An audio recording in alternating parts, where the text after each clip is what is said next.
Gente, há menos de uma semana para a cerimônia de posse do presidente eleito Luiz Inácio Lula da Silva, o impasse permanece a respeito da transição de poder no Executivo Federal, particularmente no que quer dizer respeito à transferência de faixa entre o atual presidente Jair Bolsonaro e Lula.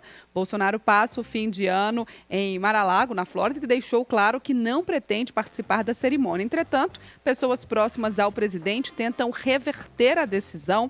Afinal, o que acontece caso o Bolsonaro não passe a faixa? Essa é a grande pergunta de todos.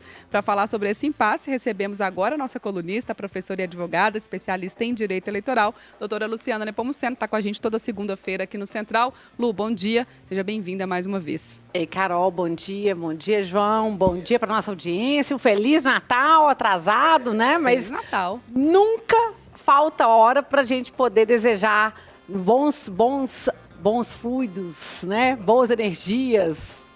Mas é isso, né? Transição. Passagem de faixa. Semana. É o assunto, todo mundo perguntando. Pode não passar? Ele pode, né, optar por não fazer? Se Bolsonaro não fizer, quem faz? Tá um impasse danado. A gente já vem discutindo isso há várias semanas. E agora, claro, na semana aí, dia 1º, acontece a posse, esse assunto com mais luz, com mais foco. A gente tem um impasse e tanto aí para poder analisar. Verdade, um dos assuntos mais comentados, mais do que os cantores e cantoras que participarão da solenidade, é se o presidente Bolsonaro irá transmitir o cargo para o presidente eleito Lula. Não vai ser a primeira vez, caso os rumores de que ele vai estar viajando, que ele estará na Flórida, caso os rumores se confirmem, não vai ser a primeira vez na nossa história política que essa ruptura vai acontecer. Isso já aconteceu com o governo de João Batista. João Batista Figueiredo, ele se negou a passar a faixa para o presidente José Sarney. E por quê? Porque José Sarney, nós vamos fazer aqui um recorte histórico, nós vamos lembrar que o presidente José Sarney foi eleito como vice na chapa encabeçada por Tancredo Neves. E lembrando que naquela época era ainda eleições indiretas. Então, o que acontece? Tancredo, ele é hospitalizado às vésperas ali da posse. José Sarney, seu vice, ele assume de forma interina e quando, ao falecimento de Tancredo Neves, José Sarney assume de forma definitiva o cargo de presidente da República. João Batista ele se nega, falando que ele não iria passar a faixa, ou seja, transmitir o cargo para aquele que era o vice de o candidato eleito à presidência que não chegou a assumir. Então, ele, inclusive, adjetiva o José Sarney de impostor. Para ele, seria um impostor e, portanto, ele se nega a transmitir a faixa. E esse episódio pode se repetir agora na posse do presidente Luiz Inácio Lula da Silva. Nós temos que lembrar que a faixa ela foi criada em 1910 e é uma tradição que, inclusive, prevaleceu no regime da ditadura, João. Nós tivemos que os marechais, por exemplo, o Marechal Castelo Branco transmitiu a faixa para o Marechal Costa e Silva. Então, ou seja, existia essa tradição, existe uma tradição. Vocês podem me perguntar, ok, o presidente ele é obrigado a transmitir a faixa? Para passar a faixa? Não. Essa transmissão do cargo é um ato meramente simbólico. Por quê? Porque a Constituição da nossa República prevê que a posse do presidente vice se dá perante o Congresso. Se dá perante o Congresso, perante o qual o presidente e o vice prestam compromisso. Então, que ele é um ato simbólico, mas que guarda toda uma história do nosso Brasil, dessa tradição republicana. Então, por isso que é importante esse momento para prevalecer, ou seja, para a gente manter a tradição da nossa história política brasileira. Mas se pensar, vamos ter algum efeito, alguma consequência legal, alguma consequência prática para a posse? Nenhuma.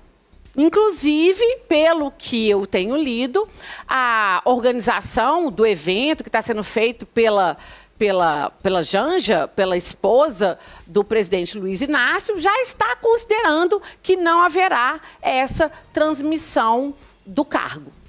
E a gente tem também o vice do Jair Bolsonaro, o Hamilton Mourão, também falou que não vai passar a faixa. Então, por isso também eles estão considerando essa situação. Falam até em colocar pessoas ligadas à população para passar, para mostrar que o povo escolheu. Então, tem todo um cenário também trabalhado por parte do presidente eleito Luiz Inácio Lula da Silva. Agora, Luciana, nessa questão republicana, entra também uma questão do momento que a gente vive hoje. A gente daqui a pouco vai falar da situação em Brasília, do atentado que tentaram, um atentado que estava planejado, mas as forças de segurança conseguiram conter e apreender uma bomba que seria explodida lá em Brasília.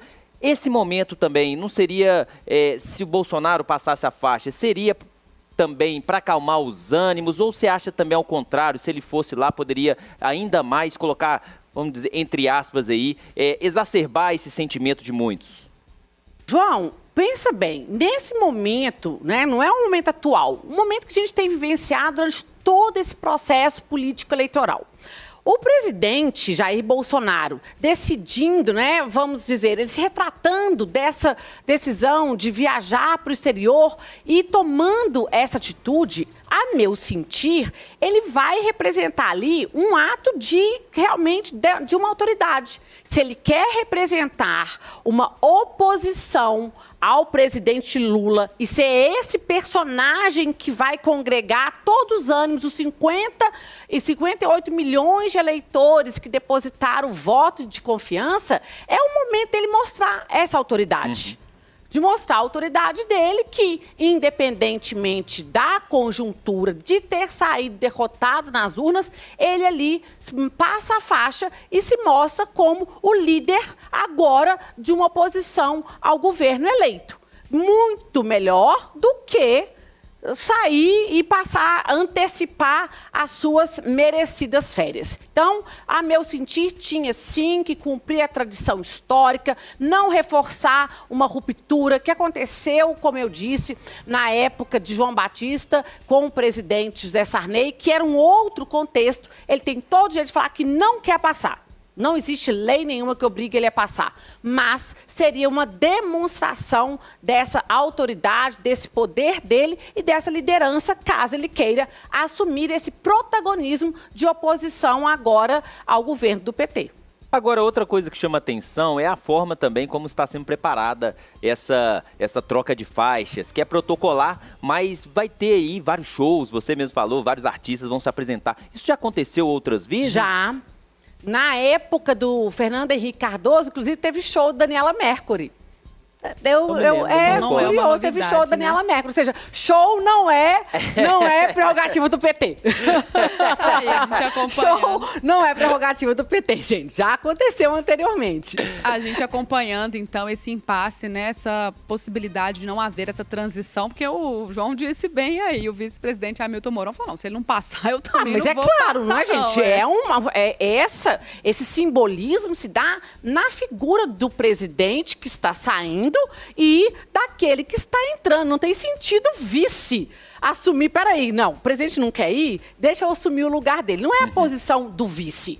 Quem tem a faixa, quem exerce a chefia do executivo é Jair Bolsonaro. Portanto, se ele optar, ele que passa a faixa. Agora, Lu, você acha também nessa questão, do não passar a faixa, a gente sabe que vai ter a presença aí de muitos representantes de outros países, do mundo inteiro, vindo para a posse de Lula. Você acha que isso também pode enfraquecer um pouco essa imagem de Jair Bolsonaro como esse líder da oposição, até perante também o cenário internacional? Exato, nós temos que pensar na conjuntura como um todo, não só na perspectiva interna, para nós, brasileiros e brasileiras, mas também essa repercussão internacional do presidente se recusar à transmissão do cargo.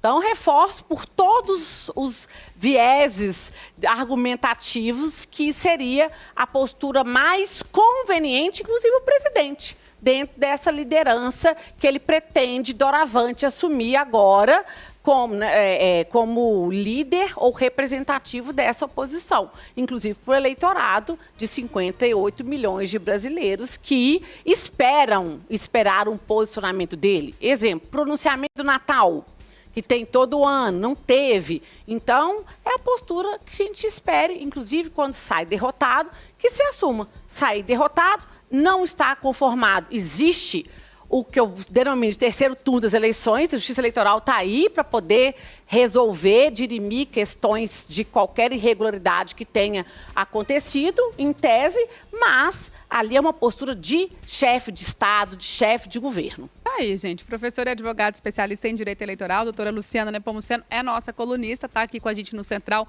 toda segunda-feira, trazendo um tema para a gente discutir, para a gente analisar. Lu, obrigada demais mais uma vez. Gente. Feliz 2023, viu? A gente só se vê agora no ano novo. Com as próximas pautas. Com certeza, tá aí. Obrigada e até.